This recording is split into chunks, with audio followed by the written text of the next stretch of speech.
नमस्कार दोस्तों, GK by Ajay Kulhari channel पर आपका हार्दिक स्वागत है। आज हमारा टॉपिक है महाद्वीप व महासागरों का सामान्य परिचय। क्वेश्चन नंबर 1, विश्व में कितने महाद्वीप हैं? ए 4 महाद्वीप, बी 5 महाद्वीप, सी 6 महाद्वीप, डी 7 महाद्वीप। यहाँ पर अपन देखें, क्षेत्रफल के आधार पर सबसे बड़ा महाद्वीप है वो एशिया महाद्वीप है। 2 अफ्रीका महाद्वीप, 3 उत्तरी अमेरिका महाद्वीप, 4 दक्षिणी अमेरिका महाद्वीप, 5 अंटार्कटिका महाद्वीप, 6 यूरोप महाद्वीप और 7 ऑस्ट्रेलिया महाद्वीप। विश्व में 7 महाद्वीप हैं। क्षेत्रफल के आधार पर सबसे बड़ा महाद्वीप एशिया है और सबसे छोटा महाद्वीप है वह ऑस्ट्रेलिया महाद्वीप है। यहाँ मैप में देखें कि 1 नंबर, यहाँ पर जो ये 1 नंबर है एशिया महाद्वीप है। 2 ये जो क्षेत्र नजर आ रहा है ये अफ्रीका महाद्वीप है। 3 नंबर उत्तरी अमेरिका महाद्वीप है। 4 दक्षिणी अमेरिका महाद्वीप है। 5 यहां पर जो नीचे नजर आ रहा है ये अंटार्कटिका महाद्वीप है। 6 यूरोप महाद्वीप है और जो सबसे छोटा महाद्वीप है वह 7 ऑस्ट्रेलिया महाद्वीप है। ये जो ग्रीनलैंड है, इस ग्रीनलैंड पर डेनमार्क का अधिकार है और यह यूरोप महाद्वीप का भाग है। नेक्स्ट, क्षेत्रफल के आधार पर सबसे बड़ा महाद्वीप है एशिया, अफ्रीका, यूरोप, ऑस्ट्रेलिया। तो क्षेत्रफल के आधार पर सबसे बड़ा महाद्वीप है वो एशिया महाद्वीप है और सबसे छोटा महाद्वीप है वो ऑस्ट्रेलिया महाद्वीप है। दूसरा बड़ा महाद्वीप है वो अफ्रीका है और दूसरा छोटा महाद्वीप है वह यूरोप महाद्वीप है। यहाँ पूछा है क्षेत्रफल के आधार पर सबसे बड़ा महाद्वीप कौन सा है, तो सबसे बड़ा महाद्वीप एशिया महाद्वीप है। यहाँ अपन एशिया महाद्वीप की बात करें कि ये जो क्षेत्र है ये एशिया महाद्वीप का क्षेत्र है। यहाँ पर ये जो क्षेत्र नजर आ रहा है ये क्षेत्र एशिया महाद्वीप का क्षेत्र है। जो सबसे बड़ा महाद्वीप है एशिया महाद्वीप क्षेत्रफल के आधार पर विश्व का सबसे बड़ा महाद्वीप है। भूमध्य रेखा कितने महाद्वीपों में से गुजरती है? 2 महाद्वीप, 3 महाद्वीप, 4 महाद्वीप, 5 महाद्वीप। यहाँ भूमध्य रेखा की देखें तो ये जो रेखा है यह 0 डिग्री अक्षांश रेखा है और 0 डिग्री अक्षांश रेखा है उसे भूमध्य रेखा कहा जाता है। यहाँ पर अपन ने जो 3 रेखाएं बनाई हैं उन रेखाओं में बात करें तो जो सबसे ऊपर वाली रेखा है ये वाली रेखा है यह कर्क रेखा है। मध्य वाली रेखा भूमध्य रेखा है और नीचे वाली जो रेखा है वह मकर रेखा है। यहाँ पर पूछा गया है अपने से कि भूमध्य रेखा यानी 0 डिग्री अक्षांश रेखा को भूमध्य रेखा कहा जाता है और भूमध्य रेखा कितने महाद्वीपों में से गुजरती है, तो एक ये जो महाद्वीप है दक्षिणी अमेरिका महाद्वीप है, 2 अफ्रीका महाद्वीप है और 3 एशिया महाद्वीप है। एशिया महाद्वीप के इंडोनेशिया वाले क्षेत्र में से भूमध्य रेखा गुजरती है। भूमध्य रेखा 3 महाद्वीपों में से गुजरती है। 1 दक्षिणी अमेरिका महाद्वीप,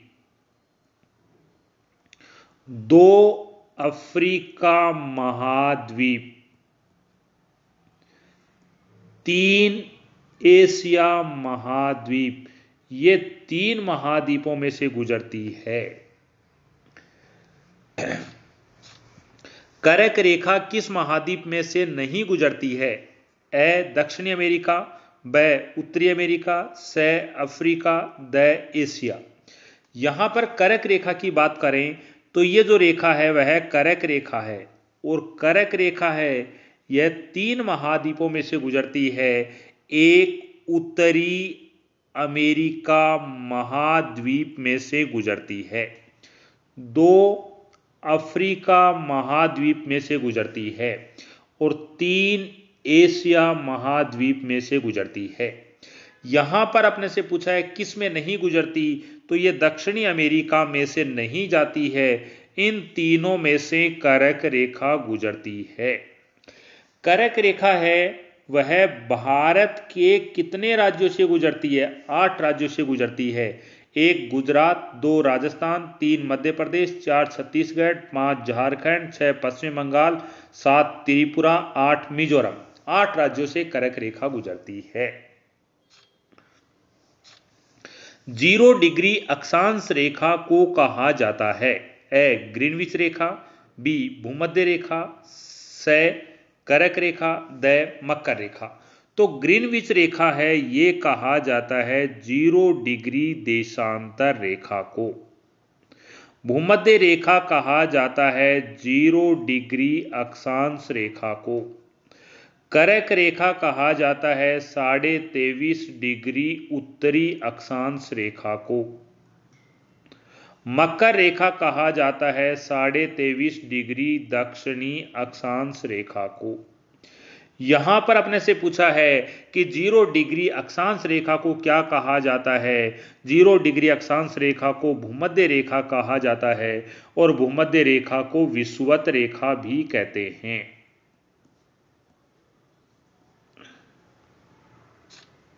यहां पर ये जो 0 डिग्री रेखा है यह रेखा है वह विषुवत रेखा है। ये 0 डिग्री अक्षांश रेखा है उसे विषुवत रेखा कहा जाता है। इस रेखा के ऊपर जो नजर आ रहा है वह पूरा उत्तरी गोलार्ध नजर आ रहा है, यानी 0 डिग्री उत्तरी अक्षांश है। 0 डिग्री अक्षांश के उत्तर में जो क्षेत्र है उसे उत्तरी गोलार्ध कहते हैं, और जो क्षेत्र दक्षिण में स्थित है उसे दक्षिणी गोलार्ध कहते हैं। कहने का अर्थ है कि 0 डिग्री अक्षांश रेखा जिसे भूमध्य रेखा विषुवत रेखा कहा जाता है 2 गोलार्ध बनाती है, एक उत्तरी गोलार्ध और 2 दक्षिणी गोलार्ध। मकर रेखा किस महाद्वीप में से नहीं गुजरती है? ए ऑस्ट्रेलिया महाद्वीप, ब अफ्रीका महाद्वीप, स उत्तरी अमेरिका महाद्वीप, द दक्षिणी अमेरिका महाद्वीप।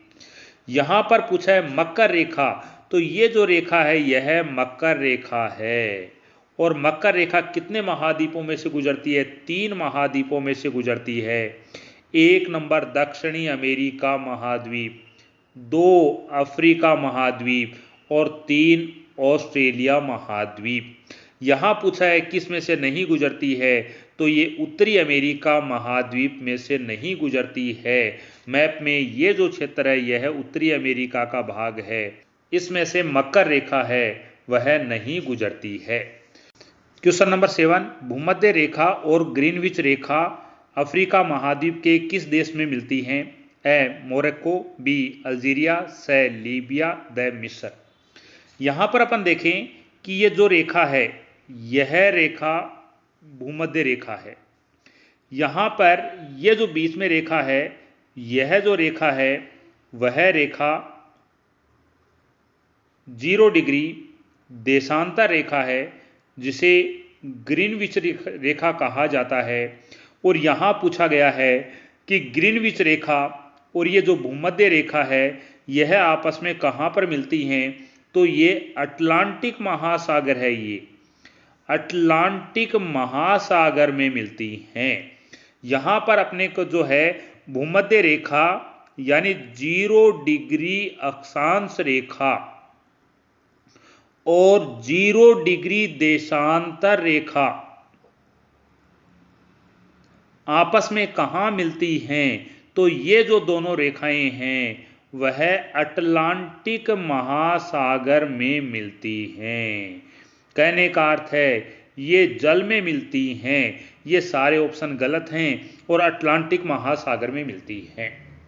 यहां अपने से पूछा जाता कि कर्क रेखा और ग्रीनविच रेखा आपस में कहाँ मिलती हैं या आपस में कहाँ काटती हैं, तो ये अफ्रीका के अल्जीरिया देश में काटती हैं। ग्रीनविच रेखा कितने महाद्वीपों में से गुजरती है? ए 3 महाद्वीप, ब 4 महाद्वीप, स 5 महाद्वीप, द 6 महाद्वीप। तो ग्रीनविच रेखा है, ये जो ग्रीनविच रेखा है जिसे अपन कहा जाता है 0 डिग्री देशांतर रेखा, और 0 डिग्री देशांतर रेखा है, मैप में देखते हैं तो ये 0 डिग्री देशांतर रेखा है, ये कितने महाद्वीपों में से गुजरती है? तो ये जो महाद्वीप है, एक महाद्वीप है, उसका नाम है यूरोप महाद्वीप। 2 नंबर जिस महाद्वीप से गुजरती है, ये वाला जो क्षेत्र है, ये है अफ्रीका महाद्वीप। और 3 नंबर जो बात करें, यहां पर ये जो नीचे नजर आ रहा है, ये महाद्वीप है अंटार्कटिका महाद्वीप। ग्रीनविच रेखा 3 महाद्वीपों में से गुजरती है।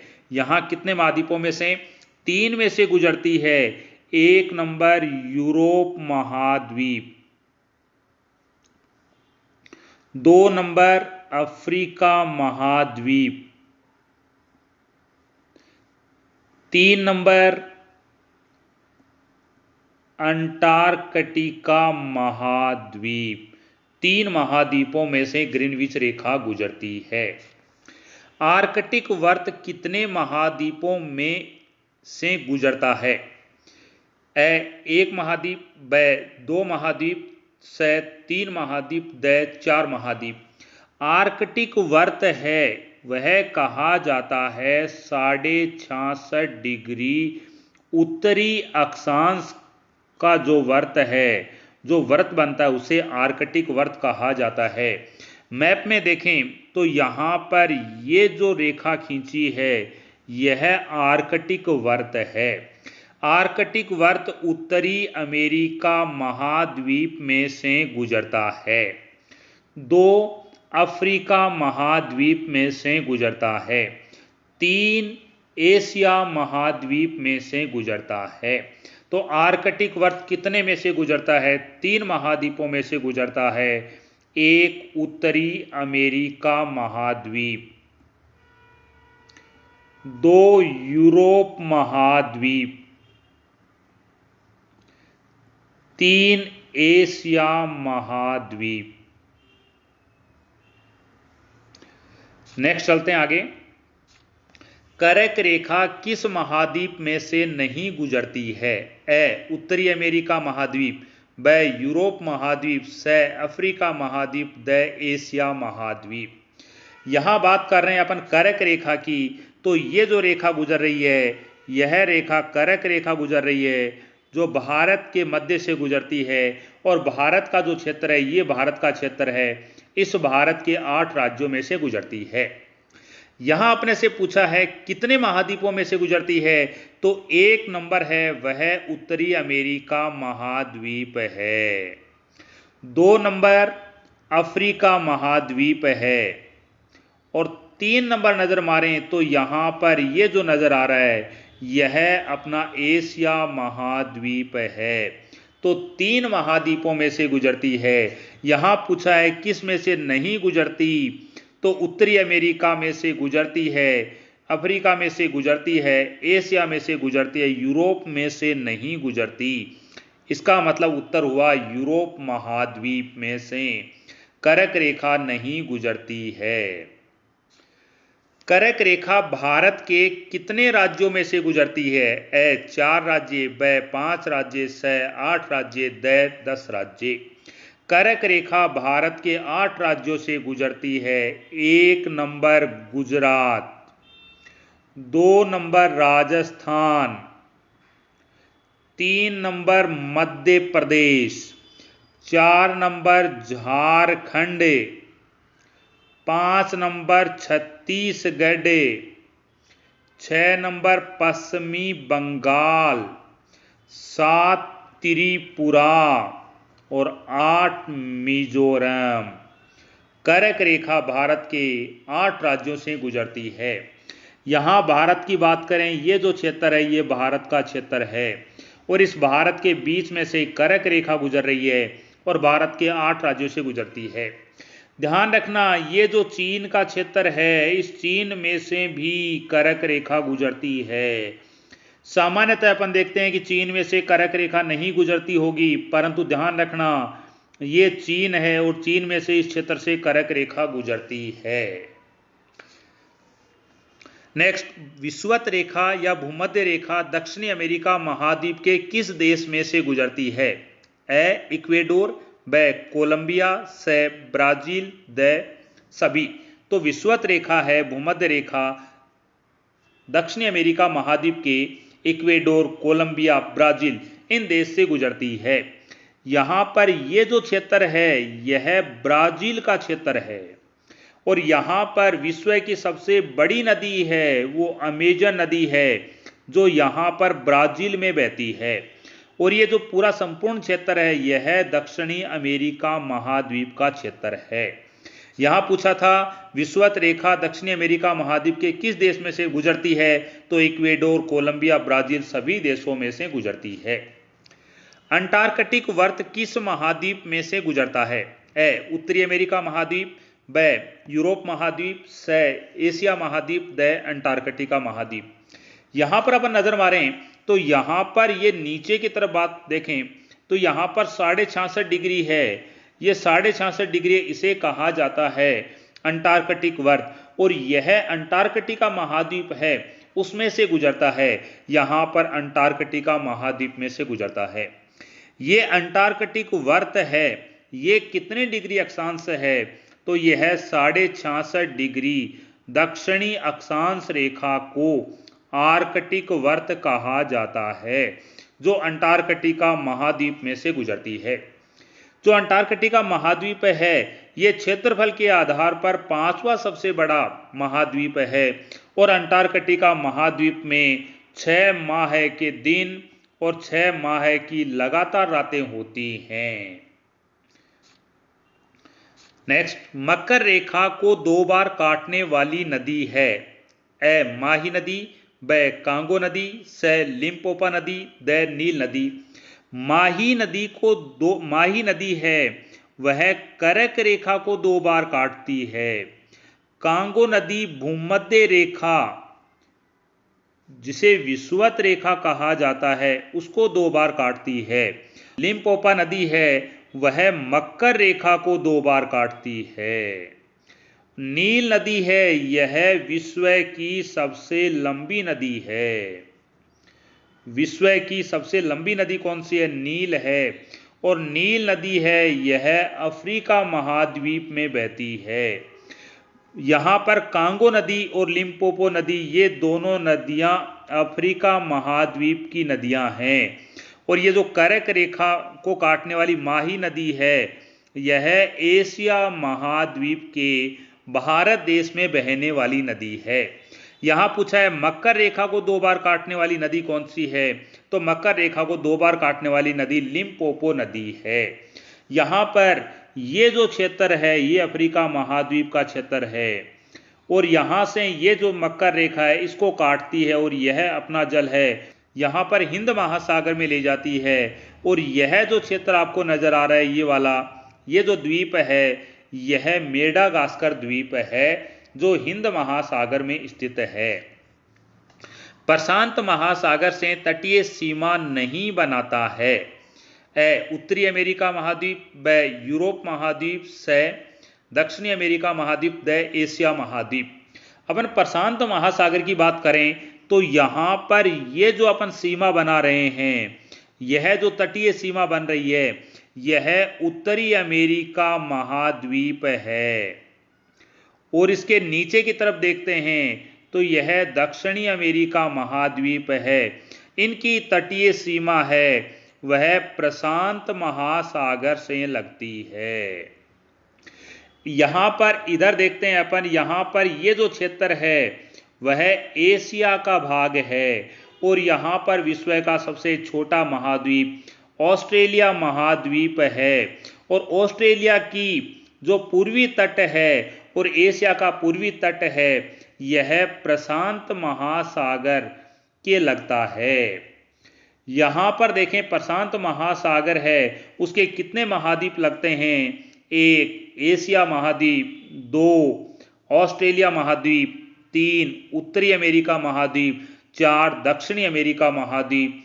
यहां पर ये जो यूरोप महाद्वीप का क्षेत्र है यह प्रशांत महासागर से सीमा नहीं बनाता है। यहां पूछा है प्रशांत महासागर से तटीय सीमा नहीं बनाने वाला कौन सा है? यूरोप महाद्वीप है।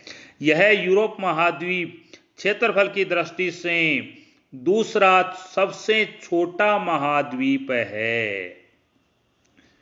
नेक्स्ट चलते हैं अपन आगे यहां पर आगे देखें, पूर्णतः उत्तरी गोलार्ध में स्थित महाद्वीप हैं। ए उत्तरी अमेरिका महाद्वीप, ब यूरोप महाद्वीप, स एशिया महाद्वीप, द ए ब दोनों। यहां पर अपन देखें पूर्णतः उत्तरी गोलार्ध यानी ये 0 डिग्री रेखा है जिसे कहा जाता है अक्षांश रेखा, और 0 डिग्री अक्षांश रेखा के ऊपर जो ये गोलार्ध है इसे कहा जाता है उत्तरी गोलार्ध। तो पूर्णतः उत्तरी गोलार्ध में पूछा है तो यहां पर उत्तरी अमेरिका महाद्वीप है। यह उत्तरी अमेरिका महाद्वीप पूर्णतः उत्तरी गोलार्ध में स्थित है क्योंकि इस महाद्वीप में से भूमध्य रेखा नहीं गुजरती है। दूसरा है वह यहां पर यूरोप महाद्वीप का भाग है। यह यूरोप महाद्वीप भी पूर्णतः उत्तरी गोलार्ध में स्थित है। तो पूर्णतः उत्तरी गोलार्ध में दो हैं, एक है उत्तरी अमेरिका और दूसरा है यूरोप। ए ब दोनों सही हैं। आगे बढ़ते हैं अपन 17, पूर्णतः पूर्वी गोलार्ध में स्थित नहीं है। ए ऑस्ट्रेलिया महाद्वीप, ब एशिया महाद्वीप, स यूरोप महाद्वीप, द सभी। यहां पर देखें कि ये जो रेखा है 0 डिग्री देशांतर रेखा है, इस रेखा को कहा जाता है ग्रीनविच रेखा। ये ग्रीनविच रेखा है, ये दो गोलार्ध बनाती है। ये जो गोलार्ध नजर आ रहा है पूरा, ये पूर्वी गोलार्ध है। यानी इस रेखा के इधर जो भी क्षेत्र अपने को नजर आएगा पूरा का पूरा क्षेत्र है यह पूर्वी गोलार्ध में आता है, और इस रेखा के इधर जो क्षेत्र है यह पूरा पश्चिमी गोलार्ध में आता है। यहां अपने से पूछा है पूर्णतः पूर्वी गोलार्ध में, तो पूर्णतः पूर्वी गोलार्ध में एक ये जो एशिया का क्षेत्र है, एशिया संपूर्ण पूर्वी गोलार्ध में आता है, और दूसरा जो क्षेत्र है वह ऑस्ट्रेलिया महाद्वीप का क्षेत्र है। इसका अर्थ हुआ दो महाद्वीप हैं जो पूर्णतः पूर्वी गोलार्ध में हैं। यहां पूछा है पूर्वी गोलार्ध में नहीं है। यहां पूर्वी गोलार्ध में यूरोप महाद्वीप नहीं है क्योंकि यूरोप महाद्वीप में से ग्रीनविच रेखा है वह गुजरती है, और यूरोप महाद्वीप दो गोलार्धों में है, एक पूर्वी गोलार्ध और दूसरा पश्चिमी गोलार्ध। आगे बढ़े अपन, भारत में सबसे बड़ा दिन है। ए 21 जून, ब 21 मार्च, स 22 दिसंबर, द 23 सितंबर। यहां अपन देखें कि ये जो रेखा है यह ग्रीनविच रेखा है, और यहां पर ये जो रेखा है करक रेखा है। दक्षिण में यहां पर ये जो रेखा खींची जा रही है मकर रेखा है। सूर्य की किरणें हैं यह वर्ष में एक बार करक रेखा पर गिरती हैं, वर्ष में 2 बार भूमध्य रेखा पर गिरती हैं और एक बार मकर रेखा पर गिरती हैं। दक्षिण में जो रेखा है यह मकर रेखा है, मध्य में जो रेखा है यह भूमध्य रेखा है, और उत्तर में जो रेखा है वह करक रेखा है। वर्ष में एक बार सूर्य की किरणें करक रेखा पर सीधी गिरती हैं और यह गिरती हैं 21 जून को। यहां पर अपन देखें मकर रेखा पर सूर्य की किरणें गिरती हैं, वह गिरती हैं 22 दिसंबर को। सूर्य की किरणें भूमध्य रेखा पर वर्ष में 2 बार गिरती हैं, एक गिरती हैं 21 मार्च और दूसरी गिरती हैं 23 सितंबर। यहां पर अपने से पूछा है जब कि भारत में सबसे बड़ा दिन कब होगा? जब सूर्य की किरणें करक रेखा पर गिरेंगी तो भूमध्य रेखा के उत्तर में जो भी देश हैं या जो भी महाद्वीप हैं वहां पर सबसे बड़ा दिन होगा। तो भारत में सबसे बड़ा दिन कब होगा? 21 जून को होगा। यदि पूछा जाए भारत में सबसे छोटा दिन कब होगा? भारत में सबसे छोटा दिन होगा 22 दिसंबर को। यहां पर 22 दिसंबर को भारत में सबसे छोटा दिन होगा।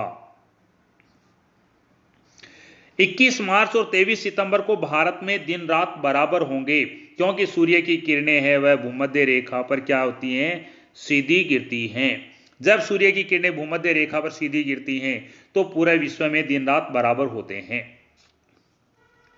भारत में सबसे छोटा दिन कब होता है? 21 मार्च, 21 जून, 23 सितंबर, 22 दिसंबर। अपन ने देखा है कि ये जो 0 डिग्री अक्षांश रेखा है इसे भूमध्य रेखा कहा जाता है, और ये जो रेखा खींची जा रही है कर्क रेखा है जो भारत में से गुजरती है, और यहाँ पर नीचे दक्षिण की ओर जो रेखा है ये मकर रेखा है जो ऑस्ट्रेलिया महाद्वीप में से गुजरती है। और अपन ने देखा सूर्य की किरणें 2 बार भूमध्य रेखा पर गिरती हैं, एक बार मकर रेखा पर, एक बार कर्क रेखा पर, 2 बार भूमध्य रेखा पर गिरती हैं। जब सूर्य की किरणें मकर रेखा पर सीधी गिरती हैं तो ये जो दक्षिणी गोलार्ध है भूमध्य रेखा के नीचे वाला क्षेत्र, यहां पर दिन बड़ा होता है, और ये दिन बड़ा होता है वह 22 दिसंबर को होता है। 22 दिसंबर को दक्षिणी गोलार्ध में दिन बड़ा होगा, तो जो उत्तरी गोलार्ध है, उत्तरी गोलार्ध में दिन है वह छोटा होगा। अपने से पूछा है दिन छोटा कब होता है, तो दिन जो छोटा होता है वह होता है 22 दिसंबर को। कर्क व मकर रेखा के मध्य कटिबंध स्थित है। ए शीत कटिबंध, ब उष्ण कटिबंध, स शीतोष्ण कटिबंध, द सभी। मकर और कर्क रेखा के बीच में ये जो रेखा जा रही है यह रेखा भूमध्य रेखा है। यहां पर 66.5 डिग्री उत्तरी अक्षांश है वह आर्कटिक वर्त है। यहां पर दक्षिण में 66.5 पर है वह अंटार्कटिक वर्त है। यहां पर ये जो क्षेत्र नजर आ रहा है इस क्षेत्र में सूर्य की किरणें वर्ष भर सीधी गिरती हैं, और यह क्षेत्र उष्ण कटिबंध में आता है। यह संपूर्ण क्षेत्र है वह उष्ण कटिबंध का क्षेत्र है। यहां पर ये जो क्षेत्र नजर आ रहा है आर्कटिक वर्ष से ऊपर और अंटार्कटिक वर्ष से नीचे, उत्तर की ओर जो क्षेत्र है आर्कटिक वर्ष से वहां पर शीत कटिबंध है, और यहां पर ये नीचे की ओर जो क्षेत्र नजर आ रहा है यहां पर भी शीत कटिबंध है। और शीत कटिबंध प्लस उष्ण कटिबंध के बीच वाला जो क्षेत्र है वह शीतोष्ण कटिबंध में आता है, और यहां पर शीत प्लस उष्ण यानी जो क्षेत्र है वह शीतोष्ण में आता है।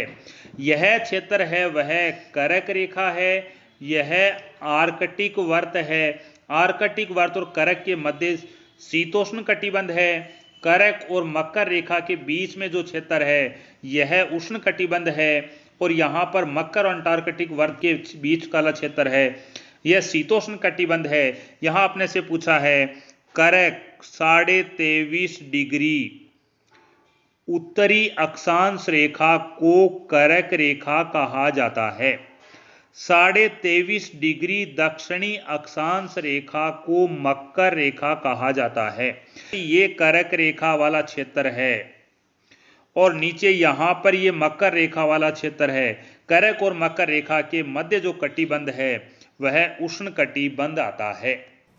तो दोस्तों आज के लिए इतना ही। इसके आगे के प्रश्न हम अगले पार्ट में देखेंगे। देखने के लिए आपका धन्यवाद।